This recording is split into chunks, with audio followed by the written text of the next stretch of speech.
Hey, Blue Table fans. Today we're going to talk about the future. So first off, the plans that I had 10 years ago have not worked out. My life has turned out great, but it's definitely different. And in around 2017, I had a mentor, and I was talking to her like a weekly checkup. She's like, "How are you doing?" I'm like, "Not so great. My mind is like, I have all these like terrible scenarios. I'm really stressing out all the time." And she said, "Well, what are you doing to improve, as a practice, to improve your mental state every day?" And I'm like, "That's a good question. I'm not doing anything." She said, "Well, there's your problem right there." She gave me an assignment. The assignment was to create a fantasy journal, and that's what I'm going to talk about now. So to preface this, I want to say that this isn't for everybody, and I realize this is probably more of a, well, it's not really so much a wargaming channel anymore. All right, well, let's just dive right in. So to do a fantasy journal of this type, you write in first person, you open up a Word doc or whatever. You could do it by hand, but that seems like really excessive. And you create a fiction with yourself in first person, writing as if it happened and writing as if it's a journal. So now it may be that if you decide to try this, and I recommend it, but only as much as I'd recommend anything that I suggest. So you guys have heard my disclaimer. It's that, hey, you know, I don't think my ideas are necessarily the best. I wouldn't say to anybody, "Hey, come follow like what I've done with my life," because, you know, everybody's life is different, and my life has definitely turned out differently than I had envisioned, but still very good. Let's continue on. Am I hemming and hawing too much, do you think? No? Doing good. Right pacing. Fantastic. That's good. So, what you do is you open a Word doc and you start typing. And my recommendation is, if you have a lot of negative thoughts, like that's the dominant thing, then I would be very careful with doing this, because your internal editor is going to be right on top of you for saying anything positive. So you're going to have to write what I call vignettes. You're just going to write a page. You're going to write a scene. So one of my initial vignettes was, I had been invited, today I was invited to a friend's house. They have a new pool. After swimming around, the hamburgers and hot dogs were done, and I ate them and they were delicious. My friend's wife was out serving punch and lemonade, and I was just noticing how great the weather was in this journal entry. The weather was really nice. It rained just a little bit, but then that tapered off before we started swimming and everything, and that it was really a lovely evening. We heard the crickets, and so you've got to trick your own brain into thinking that it's something possible. It's just routine. If you start writing something too fantastical, the human mind will reject that, because there's a lot of programming, especially if you're older. I think young people can have bad programming, scarcity programming too. So the great thing about fantasy journaling is that it's not a way to make goals. And that's super important, because especially, I would say for men, when you start writing something, you'll immediately start thinking, how can I do it? What do I got to do? What's my action plan? And that's not the objective of doing this. The objective is just to feel good and to get rid of those nagging thoughts if you're worried about something, and to slowly get that mindset to be better. And let me tell you, I've been renovating a house for the past 10 years. That house is my brain.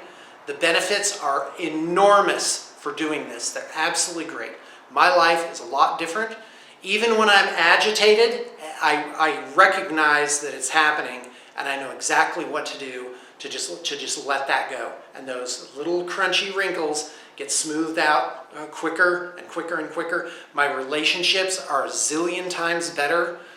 And so now I want to pause. I want to talk about something different, which is the mental state where you might be. So I'm going to give you a couple exercises to do to get a grip on what the heck is happening. And one of those things is I call the bad roommate. So what you do is during a day, so you say, all right, I'm up at 8 a.m. or whenever, I'm going to go to bed at 11. So during this time, I'm deciding to pretend that my inner monologue is a separate person. It's my roommate. It's someone that's, for whatever reason, is just with me all day. When I get into a car, they get in the car with me, and they're telling me the things that my own mind is typically telling me. And I started doing this. I did it for a couple of months, on and off, and I'll tell you, my roommate was not a great person. I would not have tolerated that person to be around me. I would have got rid of them as soon as possible because they were always telling me negative things. They were presenting me with worrisome scenarios, and I was just like, this is es no bueno. And I don't know if I mentioned it, but this was in 2015. And the summer of 2015 is really when I got what I call my inner peace. And the first step was to realize, to be aware of my own thoughts, but separate them out and just sort of watch them go by and go, oh, yeah, I probably didn't need to worry about that. I can't do anything about it, so I'm just going to let that one go. I'm going to let that one go. I'm going to let that one go. And then the other thing I call brain in a jar, and it's a little off the beaten track, but if it works, it works. I imagine in my mind I'm going for a walk. This is a walking meditation of sorts. We'll talk about meditation in a second too, before I go on with fantasy journaling. Yeah, I've got plenty of time to get this through. So I go for a walk, and I imagine there's a jar floating next to me. And I'm going to take my brain, and I'm putting it in the jar. So all those thoughts and stuff, those are not inside anymore. And if I start thinking a thought, I go, wait a second, this is not where that should be. It should be in this floating jar. So, and I let that thought go, and I just keep putting them in the jar. Say, nope, you don't belong in here, you belong over here. And that separates it out. So who's watching who you are? Who's watching the thoughts that you're having? You think you're your thoughts. No, there's something else behind that. And of course, this ties into others. Like when you're driving, if you ever spaced off when you're driving and all of a sudden you were just home, I call it autopilot. Well, who was doing the driving? Well, a separate part of your brain is. And I think that's just how the human brain works out. There's nothing mystical about it.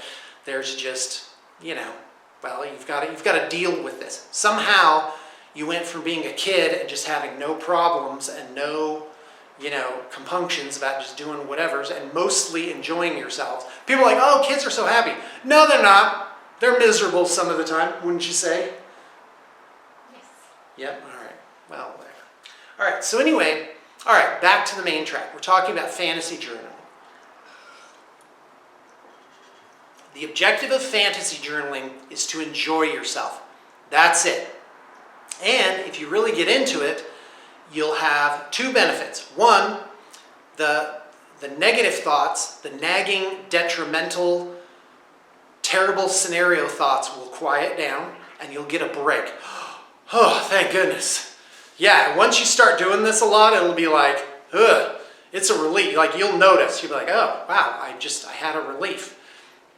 And then the other thing is actually a practiced feeling of joy will happen. When you start writing this journal, you're just like, oh, that's so awesome. A hot dog sounds great right now. Oh, wouldn't it be great to take a dip right now? And you'll get into it and you'll start daydreaming this positive scenario. And if you're doing fantasy journaling and you smile, or you laugh out loud like, oh, that's awesome, come on, you will have achieved the purpose of it. And slowly it can change your mental state. I used to spend 1 to 3 hours almost every day doing this.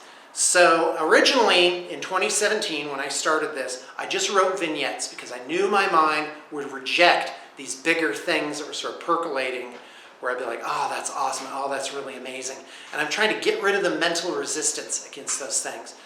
And I just want to say that the lowest benefit of doing all of this stuff is changed perception. So someone will come along and they'll say, hey, would you like, I don't know, if it's your work, they'll say, hey, do you want an independent contract for $250,000? And if you're negative, you will talk yourself out of that opportunity, which, by the way, I have done many, many, many times. I have said, who needs it? Nah. And you know, I'm not saying that was necessarily the wrong choice. Maybe that's where I was at the time, but it does improve your perception. You need perception checks to notice opportunities, because opportunities are going to float by your whole life.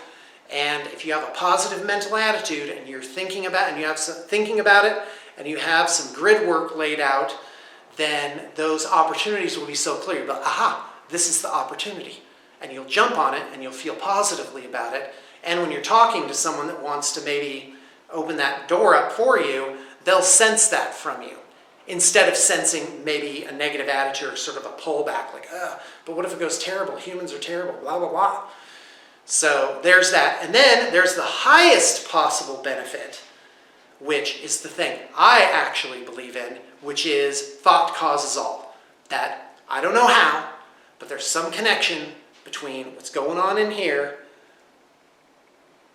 and the big wiggly world around me. I'm still experimenting with that. I'm not telling you that it's true, not telling you what to believe, not telling you that it works, but I think so, and I'm moving ahead and continuing after, I'd say, 10 years of working with it to mess around with those buttons to see if things are indeed magical. So back to fantasy journaling. So the number one rule of fantasy journaling is don't tell anybody about your fantasy journaling. In fact, what's going to happen as you're writing it, two editors are going to show up. An internal editor that will say, well, you shouldn't want that. That's not appropriate for you to write that, or had desire that. Nope. Just, if you keep it to yourself and no one's going to ever see it, don't think someday you're going to publish this, because you'll hold back and you won't discover anything about yourself and you won't write an amazing story. And then the second editor is an external editor that can be internal as well. Like your parents, they'll just show up and they'll just be like, oh, you mean you're not getting married in your fantasy world? Blah. Or whatever it is. You're going to have judges appearing, and I got to tell you guys, you got to work past that. You got to work past it, and you got to just close it and not tell anybody you're even doing. Don't say, oh yeah, I'm fantasy journal, blah, blah, blah. And they'll be like, what are you doing? And then now that editor, that dummy is appearing, and it's like, you have no idea, I hope you don't work. It's like, just stop. Just get those out. And then there is a third kind of editor, which would be a real one that was physically there watching you do this, because you didn't take my advice and keep it to yourself. Keep it to yourself. And here's why. Because a giant benefit of fantasy journaling is you're going to discover who you are, who you really are. And it takes a while. You're not going to be 10 pages in and find out really anything. It's going to take a while to find out. Now, I am like 7 years past, 26 years past doing my first fantasy journal. So I'm going to say things about it because I've already closed that one up. When I was writing it, I never thought I would say anything to anybody. But here, to a random group of strangers on the internet, I'm just going to give the overview. Guy, if I can. You know what? I'm going to do that in a separate video. Because it's the dream of Valhalla.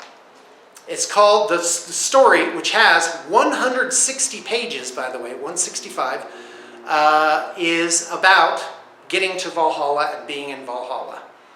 A real one. And the location is indeterminate. Kind of halfway, I think maybe it's in the mountains of Colorado, but it really could be anywhere. Could be anywhere with mountains. Mountains and pine trees. And a big old lake is what you need for Valhalla. Those are ingredients for Valhalla. And giant spa-level buildings with restaurants and kitchens in them. Yeah, and an artist's workshop, which is not a small building. And the artist's workshop has guest rooms in it, so artists can come out and just be there. Imagine that, a life with no bit. You're going to come out for 6 months, maybe a year, as an artist, a miniatures artist, maybe a terrain artist, and you're just going to do your art, and you will have no expenses. Everything's covered. The room, electricity, phone, transportation, art materials, it's all just done. And for me, I get to just have out whoever I please. Because my real reality that I discovered about myself, of who I am, is I am a host, like Elrond.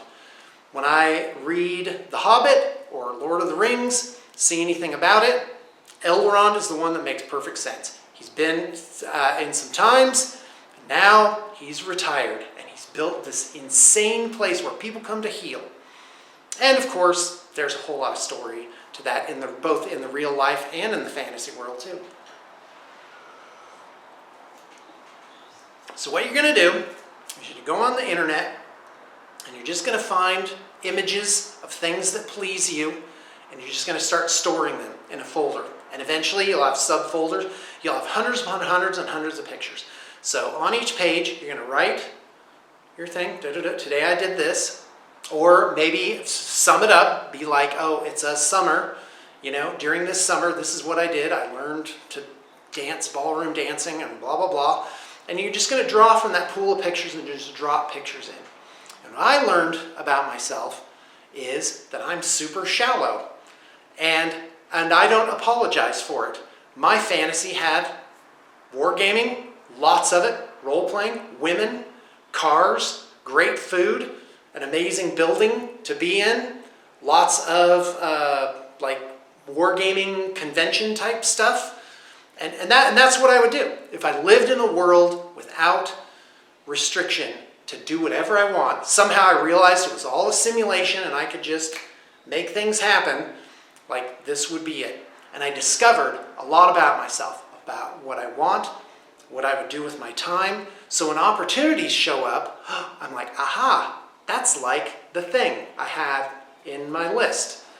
And so I understand it, and it's been of amazing benefit. And I started fantasy journaling when I was in 2017, but I've started other similar processes in 2013, and those have really served me well. And in many ways, my life has turned out to be really, really, really amazing. If you only knew, it's so peaceful and easy, and all the things that I created for myself in former times, like those I'd say problems, but not really. I'd say those wrinkles or complications have just smoothed themselves out into this nice, peaceful line where everything's good. And I gotta tell you, it's a great way to live. And there's a real benefit and power to using this process. So anyway, I've written, and I call them universes. So I wrote the Valhalla universe, and that has a lot of benefit, and it benefits me as an instantaneous meditation technique. So what I mean by that, distraction meditation. So I wake up in the middle of the night, I can't go back to sleep. Well, in times past, I would have just worried. Like the default was just to start worrying, oh, problem. It's like, well, you can't do anything about it at 3 a.m. You don't want to make yourself miserable and get like, oh my God. I'm at 19 minutes. That's usually the limit for this camera. Okay, so anyway, yeah, it's basically I can go to my mind palace and have some peace at any time because I have this photorealistic world that I can see inside my mind. I can just imagine it and be in it. Here's people, here's circumstances, here's a home. This is what the bedroom looks like. This is what the living room looks like. I think I'll go take a walk up to the workshop. I know exactly what that looks like. All these pictures have helped me with that. So it's been of great benefit. I've written other universes as well, and they've all been of great benefit. All right. Thanks for tuning in.